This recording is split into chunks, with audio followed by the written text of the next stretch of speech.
Bismillahirrahmanirrahim. Assalamualaikum warahmatullahi wabarakatuh. Perkenalkan, nama saya Saiful Arifianto.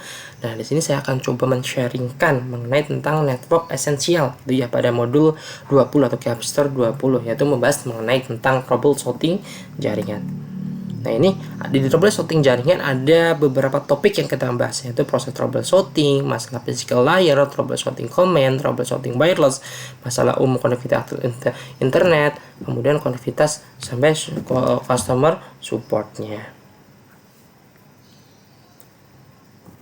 Kemudian kita masuk ke pembahasan yang pertama, yaitu proses troubleshooting. Pemecahan masalah adalah proses pengidentifikasian, menemukan, dan mengoreksi problemnya gitu.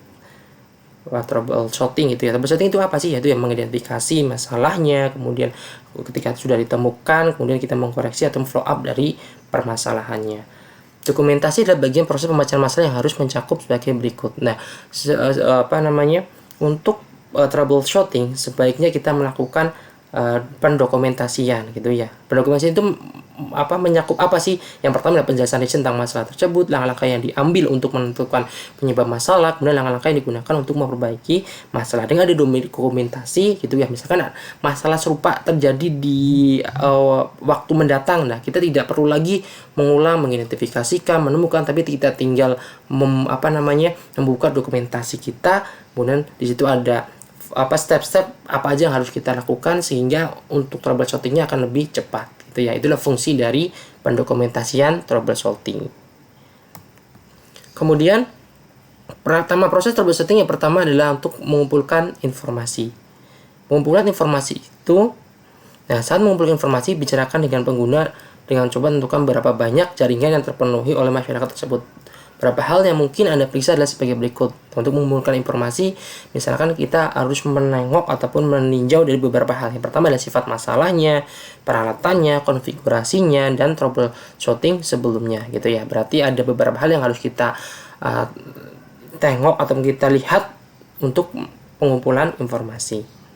Nah, untuk menghidup pemecahan masalahnya itu ada 3 metode. Yang pertama adalah dia bottom up, berarti dari physical dulu, kemudian tarik ke aplikasinya. Ada juga dia adalah top down, dari atas dulu tarik ke bawah. Ada juga di tengah-tengahnya, yaitu disebut dengan device dan square. Nah, itu adalah untuk teknik pemecahan masalah. Contohnya misalkan kita di button up gitu ya, berarti kita cek dulu fisiknya. Misalkan ada user dia tidak bisa akses web, misalnya tidak bisa akses ERP misalkan di sebuah perusahaan, berarti dengan menggunakan metode bottom up kita cek dulu perangkat si usernya, fisiknya dulu ya, komputernya, apakah komputernya misalkan jaringannya apakah komputernya misalkan mati atau tidak. Setelah itu komputernya oke, baru naik ke atasnya data linknya, misalkan apakah kabel dari jaringannya udah nyolok atau belum, apakah si portnya itu berkedip atau port cilannya ya, si iklannya yang nyolok ke fisikalnya diperkedip atau tidak. Nah, itu ya, berarti menelusuri dari fisikal dulu, misalnya ke network sampai dengan ke aplikasinya ya. Itu disebut dengan nama bottom up. Kemudian kalau dia top down, berarti kita cek dulu dari aplikasinya. Aplikasinya di ERP-nya ada masalah nggak sih ERP-nya? Oh, ternyata di aplikasi ERP-nya udah oke nih. Nah, baru kita ke bawah, networknya bener atau belum, sampai dengan si komputer yang diakses, komputer yang dipakai user untuk akses ERP tersebut gitu. Itu top down. Kemudian, ini kalau device square, kita langsung ceknya langsung di tengah-tengahnya. Misalkan apakah switch-nya itu error enggak, kita cek switch-nya, itu di tengah-tengahnya. Kemudian metode pemecahan masalah itu ada 2, yaitu flooded path dan substitusi. Kalau flooded path berarti kita menelusuri ya, misalnya tadi kita tidak ada keluhan user tidak bisa internetan. Nah, kalau misalnya flooded path berarti kita telusuri dari bahwa misalkan si komputernya dia udah oke atau belum, kemudian jaringannya, kemudian baru ke apakah routernya, baru ke ISP-nya. Nah, kita menelusuri penelusuran. Kalau substitusi berarti langsung penggantian. Misalkan tidak bisa satu ruangan itu ternyata tidak bisa akses internet atau tidak bisa akses ke jaringan. Berarti langsung ini ya, berarti switch di ruangan tersebut yang error, kita langsung lakukan penggantian. Berarti ada 2, yaitu flooded path dari penelusuran dan langsung penggantian substitusinya. Kemudian di kita masuk ke pembahasan kedua, yaitu masalah lapisan fisiknya. Nah, kita kan nyala lapisan di ini fisikalnya. Biasanya masalah pada layer fisik itu antara lain perangkat menerima daya umum tersebut, yaitu koneksi kabel jaringan longgar, jenis kabel salah, kabel jaringan rusak, dan titik akses wireless rusak. Nah, biasanya ini adalah masalah umum di layer fisik gitu ya. Nah, untuk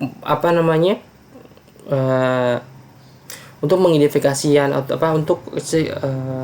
ada beberapa gitu ya kabel yang tidak terhubung, ada misalnya gini, untuk kita mencari informasi ada apa sih yang terjadi di layar fisik. Nah, kita bisa menggunakan 4 sense. Kita bisa sense sight, berarti penglihatan, sense touch, berarti kita sentuh untuk device-nya, kemudian indera penciuman dan indera pendengaran. Intinya ini adalah 4 hal yang kita bisa lakukan untuk mendeteksi apakah si komputer tersebut ada masalah atau tidak gitu ya. Misalkan dia tidak bisa ke internet, connect ke jaringan, nah kita lakukan pengecekan di sense fisik, kabelnya terhubung atau tidak sih, kayak itu, kabelnya longgar atau enggak, nah kita lakukan. Kemudian sense of touch, misalkan servernya itu ngehang, nah kita cek ternyata panas gitu kan ya, nah berarti kan servernya mengalami overheat. Begitu juga misalkan ada kabel yang terbakar, komputernya mati, kita lakukan cek, oh ternyata ada bau yang kabel terbakar, bau itu kan ya. Nah, kemudian pendengaran, masuk misalkan komputernya ini ternyata nggak normal, ada suara kipas yang berisik gitu kan ya. Nah, intinya adalah 4 ini yang kita pakai untuk mendeteksi ada kerusakan nggak di layar fisiknya. Kemudian kita masuk ke LED router nirkabel. Nah, ini adalah sebuah router ataupun sebuah LED ya. LED itu menandakan, LED ini dia hijau itu menandakan statusnya. Misalkan LED-nya ini dia warnanya hijau dan dia berkedip dengan cepat. Nah, berarti network kabel yang masuk ke port ini dia berjalan dengan normal. Itu LED-nya dia bergerak dengan cepat. Atau misalkan LED-nya dia hijau tapi dia tidak bergerak, tidak berkedip itu kan ya, berarti diidentifikasikan komputer dengan port tersebut. Misalnya bisa komputernya mati atau komputernya misalkan tidak kabelnya longgar, nah itu bisa juga seperti itu ya. Nah, ini adalah untuk mendeteksi apakah jaringan itu normal ataupun tidak, dan bisa terlihat pada LED-nya. Kemudian masalah kabel.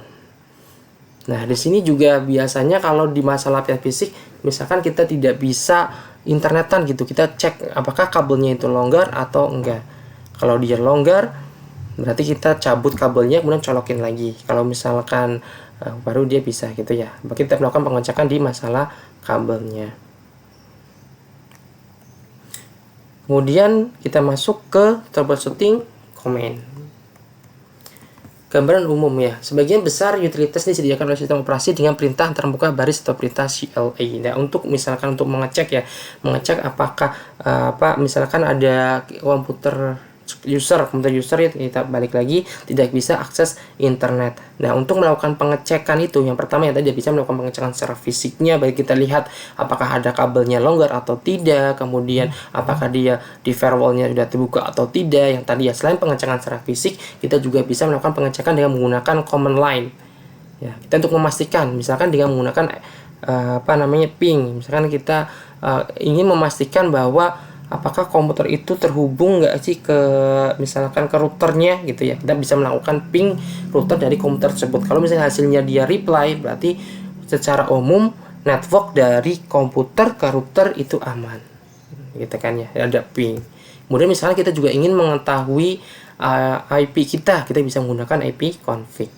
Kemudian menampilkan koneksi jaringan bisa menggunakan netscat. Tracer berarti yang tadi ya, misalkan kita akan internet nih, komputer kita tidak bisa internet, kita bisa melakukan tracer, kita menelusuri mana sih device mana sih yang mati sehingga kita tidak bisa akses ke internet dengan menggunakan tracer.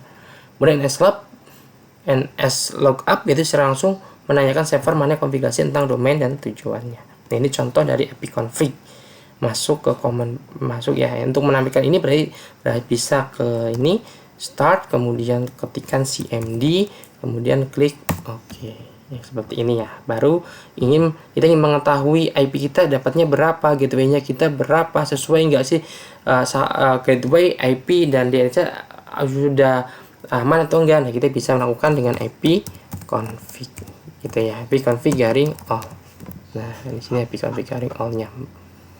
Ada subnet, DHCP-nya, kemudian IP-nya untuk menampilkan IP dari komputer kita dengan menggunakan IP config.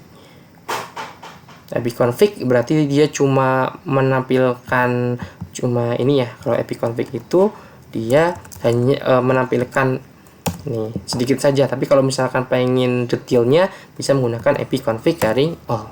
Ini bisa menampilkan IP config garing all-nya.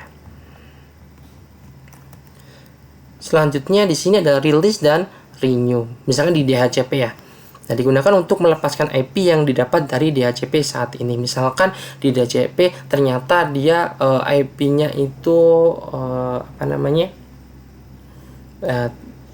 ada masalah IP di DHCP gitu ya.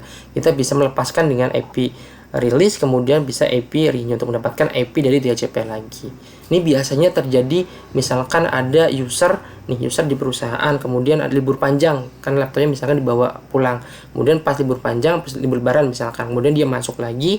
Nah, biasanya yang terjadi adalah ini ya, dia tidak bisa koneksi ke jaringan atau kemanapun. Itu kenapa? Karena IP-nya itu konflik ya, IP konflik. Kenapa IP konflik? DHCP-nya misalkan yang tadinya DHCP buat dia misalkan IP-nya adalah 10 misalnya 192.168.0.4 yang tadinya buat dia, kemudian sudah dibuat orang lain gitu. Ketika dia masuk kan terjadi IP konflik. Nah, untuk mengatasi hal tersebut, nah kita bisa melakukan IP release, berarti melepas IP yang tadi, IP yang dapat di DHCP sebelumnya, kemudian kita masuk ke IP renew, berarti meminta IP lagi ke DHCP.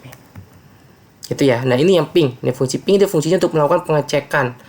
Misalkan yang tadi kita dengan kita memastikan komputer kita dengan router terhubung atau tidak. Nah, kita bisa melakukan ping router melalui komputer kita untuk memastikan bahwa network kita dari komputer ke router oke, bisa melakukan ping. Ini hasil pingnya. Nah, threshold yang fungsi ini ya. Threshold untuk melakukan pengecekan. Nah, misalkan ERP kita di data center 1 di Jakarta misalkan, sedangkan perusahaan kita misalkan di Subang gitu kan ya, atau ternyata kita tidak bisa mengakses ERP kita. Nah, kita ingin mengetahui device mana, routing mana yang putus. Nah, kita bisa menggunakan threshold-nya gitu ya. Threshold berarti langsung aja threshold IP dari misalkan server ERP kita, contohnya misalkan seperti itu. Dan Netscat fungsinya untuk apa? Yaitu untuk memverifikasi koneksi TCP yang aktif dan protokol yang digunakan, alamat lokal, nomor port, alamat asing, nomor port, dan status koneksinya. Yang ini ya, berarti untuk mengetahui apakah koneksinya itu sudah oke atau enggak, bisa menggunakan Netscat. NSLoop fungsinya yaitu untuk perangkat jaringan sedang dikonfigurasi satu atau lebih alamat server DNS disediakan dan dapat digunakan klien DNS untuk resolusi nama. Dan biasanya untuk mengecek DNS-nya kita dengan menggunakan NS lookup seperti itu ya. Nah, oke. Kemudian mengatasi masalah nirkabel. Nah, biasanya kalau misalkan biasanya kan di sebuah perusahaan kan seringnya kita menggunakan laptop ya, kemudian untuk akses ke jaringan kita menggunakan access point. Nah, biasanya itu ada masalah di access point kita gitu.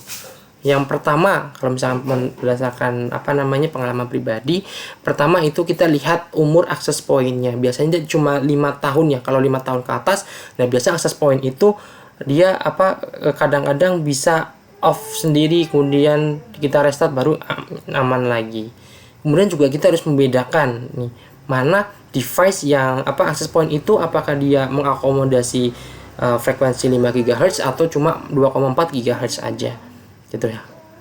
Kemudian kalau sebuah ruangan itu banyak usernya, kemudian access point-nya dia hanya satu, access point dia hanya satu, nah kemungkinan ada beberapa user yang tidak bisa akses ke jaringan. Kenapa? Karena saling berebutan access point-nya. Untuk mengatasi tersebut berarti kalau kita pasang access point lagi Itu ya, itu mengatasi untuk masalah nirkabel.